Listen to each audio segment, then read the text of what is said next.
So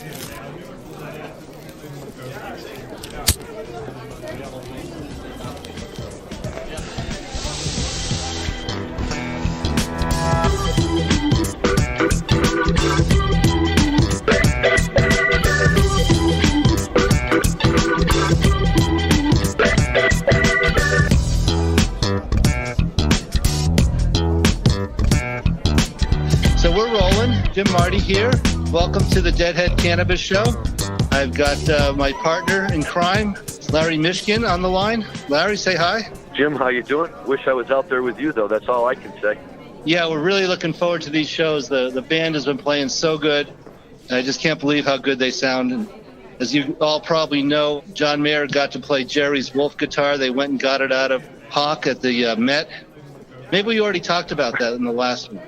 A little bit, but that's okay because it was very cool that they did it and that he got to do it. And, you know, it would be wonderful if they'd let him take it on tour, but they probably don't want it to get too far away. Right. And, since then I've listened to a couple of the songs that he played with the Wolf guitar, and it's just fabulous shows. Anyway, we have a special guest today.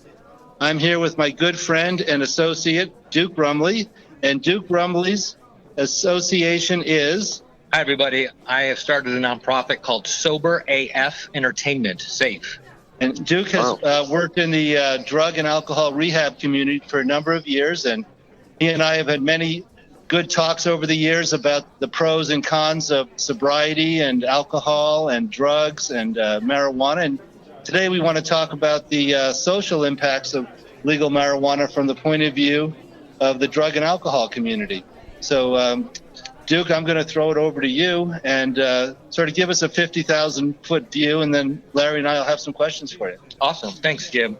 So, Jim, I appreciate your support when I was working in the treatment world, helping get some people in treatment. And thanks for this opportunity to speak about our new nonprofit. So, SAFE creates safe spaces and fun places. We use our nonprofit status to get discounted tickets. We set up a sober safe zone inside music festivals, concerts, and sporting events to create a secondary culture out there that is not out there right now, ideally for anyone who wants to be in a community that is not with people who are drunk or high. And so you'll be going to the shows today and tomorrow? Correct. So we've been up and running for 13 months. We've hosted 37 events. We've had over 1,500 people join us. And for an event like this, for Dead & Company, we're throwing a sober tailgate 2 hours before the event, and anyone's welcome to come. And then ideally they go into the concert, and there's already a sober support group inside called Wharf Rats. And the Wharf Rats have been around since 1983, I believe. And it was really one of my early introductions of sobriety at Grateful Dead shows, which really made sobriety cool. So this was back in 1989. So what we're doing today is just setting up yellow balloons and having a sober tailgate for folks. And ideally, people can come and kind of recharge their batteries and realize they're not the only ones who will be sober at Dead & Company. Well, that's great. Yeah, I'm very familiar with the Wharf Rats. I've seen their tents and booths set up at shows for many, many years. I've actually seen them have AA meetings at Setbrick. Correct. They have kind of a check-in meeting, and it's ideal for anyone who really wants to have fun and see Dead & Company, but might feel a little triggered by being around a lot of people who are smoking weed or people who are drinking. Like 50,000 people drinking. Like, yes. Duke, it's going to be a pretty big number. Hey, Duke, it's Larry Mishkin. First of all, it's a pleasure to meet you. Thank you so much for coming out today and having this part of the conversation, because I think that it's a part that typically gets lost in all the excitement over everything else that's going on. And we forget that, while some people are celebrating, there's other people who, it's a real issue for. And, the fact that it's so readily available probably doesn't make their life any easier. I'm glad you mentioned Wharf Rats, and I love the idea that you've taken it outside of the stadium and introduced it, to the whole community pre-show and everything. And, it's funny, Jim, because this segues so well into everything that we're talking about here. Think about it, a rock and roll band who's, the whole mystery and everything behind them all centered around marijuana and LSD. And yet out of that community kind of organically grew this group that said, we want to be a part of this too. We just don't want to be that part of it. And, the fact that they were able to do it and that they get it all set up like that, and that it's a standard part of any show I've ever been to. There's always that group, and you can always find them. I think it's a wonderful thing, and Duke, you're to be congratulated for bringing it to the next level. So we're going to talk about cannabis, of course, and cannabis as it relates to people trying to get off of harder drugs. Duke has a lot of experience with people trying to get off of opioids, and before the show you mentioned a drug that you deal with that helps people get off of opioids. Right. So Jim was kind of asking about what do I see as the culture shift in the treatment world over the last 10 or 20 years since Colorado's had legal recreational and legal medical marijuana. And really, my comment was we've seen a bigger shift with a drug called Suboxone that is a opiate blocker that people take, and it goes into the brain and basically will just allow people not to get high on opiates. And that has been really the biggest shift over the last 5 years, where insurance companies came in and made sure that if you were going to get paid for residential treatment, you had to use this drug. So that has been really the biggest shift that I've seen. I've also mentioned that we're definitely working with kids who have some type of psychosis issue from using the much higher THC, either edibles or wax, and having a hard time to be able to adjust to residential treatment until they kind of get this psychosis taken care of. Right. We were talking about that. And the way I look at it is concentrates like oils and waxes, your various edibles. It's kind of like beer is to whiskey. And it's almost the same process, because to make whiskey, you start with a beer mash and distill it down. And for the concentrates, you start with a plant matter, cannabis, usually the trim or other byproducts, not necessarily the flower, and those are distilled down into your waxes and terpenes. And of course, they are much stronger. And you don't drink as much whiskey as you do beer. But in theory, some people don't get the stop button. That is the problem. Right. And that's what Duke's been working with. It's just fair to say, right, that's not your father's marijuana. It's a whole new era, and we are, I think it's important part of the education for everybody as well to understand that that's not just talk, but when we get into these things like waxes and even some of these, vape cartridges, which advertise themselves out at, 95% or something like that, that's almost kind of scary. Right. Yeah. As someone who's tried dabs occasionally, it's much stronger than I would like for myself. Yep. Prefer the old fashioned, your father's cannabis, I guess.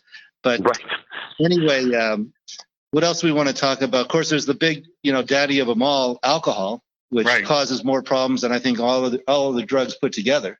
And tell us a little bit about your path to sobriety. Some 30 years, you said? Right. So I had a very intense experience with alcohol around age 17, 16 years old, and it rewired my brain.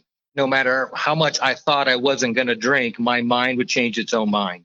At age 21, parents took me to rehab, and I've been fortunate to be sober ever since. And there's a lot of reasons for that. There's the 12-step community. There's parental support.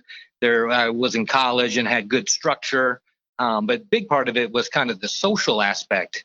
And I was able to go to Grateful Dead shows with high school buddies who still drank and still got high. But if I was able to kind of hang out with the Wharf Rats, it was able to make sobriety cool. And that's what we're trying to do with this new movement. I had a 20-year-old and 17-year-old, and they were having bad experiences with their friends at Red Rocks and different concerts where they would go, and then they'd be texting me that their ride was on ecstasy. And I just thought it's kind of ridiculous that these young kids didn't have a secondary culture. So we went out there to create a secondary culture for anyone who was looking to have some fun and trying to prove they could have fun without having to be on ecstasy. And the fear as a parent who's 51 years old with now a 21-year-old and 18-year-old is I'm going to get that phone call that they did cocaine and there was fentanyl in it, and now they're dead. So we started this nonprofit, and we're getting ready to take it national this fall. So, Duke, I have a question for you. How is the alcohol and drug rehab community handling people who are using marijuana to get off opioids? That's what I wanted to ask, Jim. That's a good question. Using, and say there's legitimate reasons for the opioids. Maybe you just had a knee replacement or a hip replacement as friends, us aging baby boomers all have friends in those categories, and they find they can take less opioids if they're mixing or combining it with smoking cannabis. Right. Any comment on that? So we in Colorado have been kind of the forefront of a lot of things. And we did have a sober living that was allowing people to smoke marijuana or use marijuana and live in sober environments. And that didn't play out very well.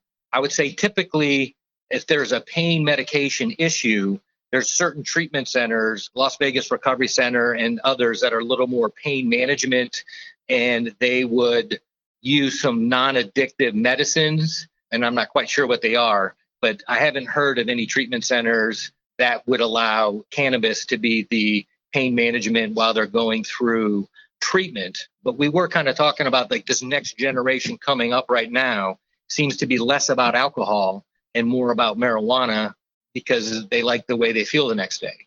Well, yeah, Duke, also, let me ask you this question, because go ahead, Larry. Yeah, when I go to a lot of these conferences, one of the most popular attractions are the athletes for care, the former football players and the former hockey players, primarily, who all became very opioid dependent during their playing days because that was all they could use to deal with the pain. And post playing careers, they found themselves lying around the house still on the opioids, having trouble having relationships with their family and everything else. And they all tell the same stories about how they used the marijuana to transfer themselves off of the opioids and, back down to a much more manageable state where with some marijuana here and there, they could address most of the issues that they had been addressing before, and they really kind of looked at it as a savior that, that got them off of these opioids. And in Illinois now, our governor last year put in place a program for anyone who's on an opioid prescription at all. Their doctor can write them into the medical cannabis program for up to 90 days at a time, recognizing, the potential value that it has to help people get off of the opioids. I just wonder what your thoughts are on that. So that totally makes sense, and that's why I think it's there. So to me, that would not be my concern. My concern is more underage prevention and also prevention for the people, let's say 10% of people who have a hard time regulating the amount of marijuana they're smoking. But to your point, the CBD, the THC, I think as a replacement to opiates seems to be working. And unfortunately, Jim here, all of our evidence is really anecdotal. It's people we know who've been able to cut back on their opioids with marijuana. The thing I'm sure we all agree on is there needs to be much more research and development in this area to see, what are the medical aspects of cannabis and medical marijuana. The federal government has blocked that for so long. I hope that we're getting to a place now where the research can be done. The Israelis are very much ahead of the United States. Larry, I think you've actually been to Israel recently, haven't you? That's correct. I was there in April and had an opportunity to hear everything that they're talking about. And Raphael Mishkin, who's a Holocaust survivor and moved to Israel after the war and became one of the leading researchers in the world on this. I mean, you go back to the early 1960s, and he was isolating THC and CBD. The Israeli government, their medical community, has 50 years of patient records for people who the government has given THC or CBD to help them and for testing purposes with a variety of illnesses. Unfortunately, in the United States, we still hold out and say that there has to be testing, through the protocols that the FDA sets up and that all the doctors are used to. But it really kind of rattles me a little bit when people suggest, well, there's just no research out there, so we don't know the answer. And that's incorrect. There's a lot of research out there. It's just a question of, whether people take the time to go and read it. But you're right, Jim. Israel has been a real leader in this industry, for the last half century. Well, this has been a great conversation, and it could go on for a long time. But let's shift gears, because today's what I call the Grateful Day. Yeah, baby. Means we have a show tonight. We're all really fired up for it. I haven't seen Dead & Company for a year since they were here a year ago, but I've certainly listened to a lot on the Grateful Dead channel, and they sound terrific. And I saw them, and they were great, so you're in for a treat. As anybody listened to the last program or two, we're going to focus in on one of the positions in the band and talk about it in general. And today we're going to talk about bass players. And I just saw Phil Lesh about a month ago at Red Rocks, and at 79 years old, he just filled Red Rocks with his bass. It was fabulous. He played two 90-minute sets, and he came out early and played with the warm-up band, so lots of great energy. And then last Sunday, I saw Widespread Panic, and I'm happy to report that David Schools is still thumping away. A big man that he is, he reminds me of like a big walrus over there, just thumping away on the side of the stage. But and he's also playing a custom 6-string modulus bass, very similar to Phil's. Then Otell this year has a new bass, and I don't really know much about it. Yeah, do you know that? I saw that. It looks almost like it came out of Prince's house. You know, it's got one of those weird designs and shapes to it. That we saw it though, and it's in Chicago. It looks very cool. You'll see it. That's great. Yeah. So here's my feeling on it. You know, I say, we all go to the shows and we're like, oh, wouldn't it be great if Jerry was there? But of course he's dead, so that's not really an option. We all go to the shows and you want to say, gee, Phil not being there, he's alive, so it is an option. So then it brings it down to the difficult point, right? I happen to be a big fan of Otell Burberry. I thought he was great when he stepped into the Allman Brothers. Every time I've seen him, he does not disappoint. He's got a wonderful voice, great enthusiasm and energy, and he really has the songs down well. Having said all of that, and I say it all with utmost respect for him, and I think he might even agree with this, they can play the other one 100 times, but until you have Phil's booming bass that is, his particular style, his particular way, or in Jack Straw, Jim, you and I have talked about that when they come around on Jack Straw, and all of a sudden Phil is there in the front of the stage, rocking the whole auditorium. That comes with the connections that we were talking about last week, like the drummers have with one another. And Phil is really part of that family. And I think the hardest part of going to Dead & Company is knowing that Phil is out there, but he's not playing with them. Now, again, having said all of that, Phil has a tendency to sing sometimes, and unless it's one of his songs, I'd rather he just stick to playing the bass. If Otell pipes up with a song, I can listen to him when he does come to time. It brings tears to your eyes. He's that good. Yeah, well, what you're talking about is what they call Phil bombs. He just comes right down the neck of his guitar, ba ba ba ba ba, boom, and just fills the arena, or fills Red Rocks with a giant bass note. Back in the day, you can feel it go through your body. Yeah, you can feel it. And I'll bring Mike Gordon into this conversation too, because obviously as a bass player for Phish, he's one of the leading bass players in touring rock and roll today. And these bass players are not especially interested in sharing their trade secret. There's a lot of intellectual property that goes into their bass guitar and their rig and all the technology. And certainly in the case of everybody we're talking about, money is not an issue. They can have any rig they want in the world. And they're not all that interested in telling other people exactly how they have it set up. I know for sure Mike Gordon has said that publicly. Yeah, and Mike, he's a great example too, because in many respects, half the time I don't even think of him as a bass player. And when they do that, a Mike's Groove, right, and as they're coming out of I Am Oxygen or whatever the bridge song is, and they're jumping into Weekapaw Groove, all of a sudden Gordon jumps up to the front of the stage and he plays his bass as though it was like a guitar, right? The way he has about that 25 or 30 second introduction, and he's wailing on a bass guitar like I've never seen anybody. That to me, just outstanding. And of the 4 bass players we're talking about, they all do have a very unique sound, whether it's how they play the bass or their setup and their amps. But certainly Mike's bass and Phish, very, very unique. We've talked about Phil with his Phil bombs, and David Schools when he spreads his legs about shoulder width apart and leans back and looks straight up at us at Red Rocks, and ba ba ba ba boom comes out of his. So all 4 great bass players, 4 great unique sounds, and so we'll look forward to seeing Mr. Otell Burbridge today. What's the song that he's been singing this tour with Dead & Co? It's really good. I'm just thinking the name of it right now.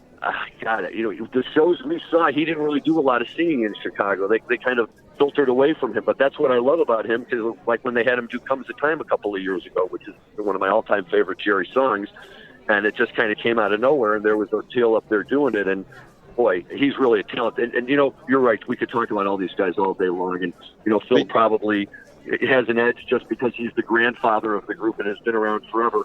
But for me, the one thing that makes Phil really special too, and I know we isolated this on Mickey Hart last week as well, is that Phil is responsible for one of the, if some people would say, the greatest song in the entire Dead canon of music. And I was at Hampton Beach, Virginia in 1987 when they broke out, 86, 87, when he broke out Box of Rain for the first time in 15 years.